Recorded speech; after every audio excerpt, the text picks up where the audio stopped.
ನಮಸ್ಕಾರ. ಮುಖ್ಯ ಪ್ರಾಣ ಬಂದ ಮನೆಗೆ ಸರಣಿ ಕಾರ್ಯಕ್ರಮಕ್ಕೆ ಎಲ್ಲರಿಗೂ ಪ್ರೀತಿಯ ಸ್ವಾಗತ. ಕೆಲ ತಾಂತ್ರಿಕ ತೊಂದರೆ ಇದ್ದದ್ದರಿಂದ 2 ವಾರ ನಾವು ನಮ್ಮ ಈ ಸಂಚಿಕೆಯನ್ನು ಪ್ರಸಾರ ಮಾಡಲಿಕ್ಕೆ ಆಗಲಿಲ್ಲ. ಇಂದಿನಿಂದ ನಾವು ಮತ್ತೆ ನಮ್ಮ ಸೇವೆಯನ್ನು ಪುನಃ ಆರಂಭಿಸುತ್ತಿದ್ದೇವೆ.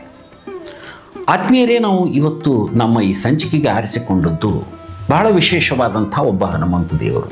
ಹನುಮಾನ್ ಧಾಮ್ ನೈನಿತಾಲ್ ಅಂದರೆ ಉತ್ತರಾಖಂಡ್ ಅಂತಂದರೆ ದೇವಭೂಮಿ. ಅದು ಅಲ್ಲಿ 4 ಧಾಮಗಳು ಪ್ರಸಿದ್ಧವಾದದ್ದು. ಕೇದಾರನಾಥ್, ಬದ್ರಿನಾಥ್, ಗಂಗೋತ್ರಿ, ಯಮುನೋತ್ರಿ 4 ಪ್ರಸಿದ್ಧ ಧಾಮಗಳು. ಅದರೊಟ್ಟಿಗೆ 5ನೇ ಧಾಮ ಹನುಮಾನ್ ಧಾಮ್.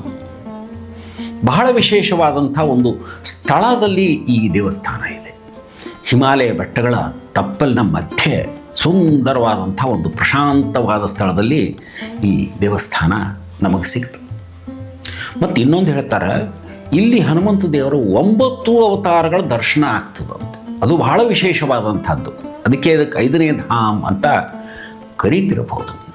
ಹಿಮಾಲಯದ ಸುಂದರ ತಪ್ಪಲು, ಸುತ್ತಲೂ ಹಸಿರು ಪರಿಸರ, ಸುಂದರವಾದ ಪುಟ್ಟ ಪುಟ್ಟ ಜಲಪಾತಗಳು, ಇದೆಲ್ಲ ಸೇರಿ ಕೋಶಿ ನದಿಯ ದಂಡೆಯ ಮೇಲೆ ಈ ಹನುಮಂತ ದೇವರು ವಿರಾಜಮಾನರಾಗಿದ್ದಾರೆ. ವಿಶಾಲವಾದಂಥ ಒಂದು ಪ್ರಾಕಾರ, ಆರಾಮಾಗಿ ಪ್ರದಕ್ಷಿಣೆ ಹಾಕಬಹುದು. ವಿಶಾಲವಾದ 2 ಪ್ರಾರ್ಥನಾ ಮಂದಿರಗಳು, ಮೇಲೊಂದು ಹಾಲು, ತಾಳಗೊಂದು ಪ್ರಾರ್ಥನಾ ಮಂದಿರ. ಅಲ್ಲಿನ ಜನ ಅವರ ಅಭಿಪ್ರಾಯದ ಹಂಗೆ ಇದು ಭಕ್ತಿ ಸೇವೆಯನ್ನು ಸಮರ್ಪಣೆ ಮಾಡಲಿಕ್ಕೆ ಯೋಗ್ಯವಾದಂತಹ ಸ್ಥಳ ಅಂತ ಹೇಳ್ತಾರೆ. ಅಷ್ಟು ಪ್ರಶಾಂತವಾಗಿದೆ. ಅಲ್ಲಿ ಹೋದ ತಕ್ಷಣ ಯಾರನ್ನಾದರೂ ಅದು ಆಕರ್ಷಣೆ ಮಾಡಿಬಿಡುವಂತಹ ವಿಶೇಷ ಶಕ್ತಿಯನ್ನು ಈ ದೇವಸ್ಥಾನ ಪಡೆದಿದೆ.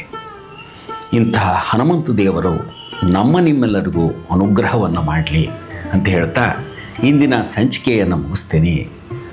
ನಮಸ್ಕಾರ. ಜೈ ಶ್ರೀರಾಮ್, ಜೈ ಬಜರಂಗ್ ಬಲಿ.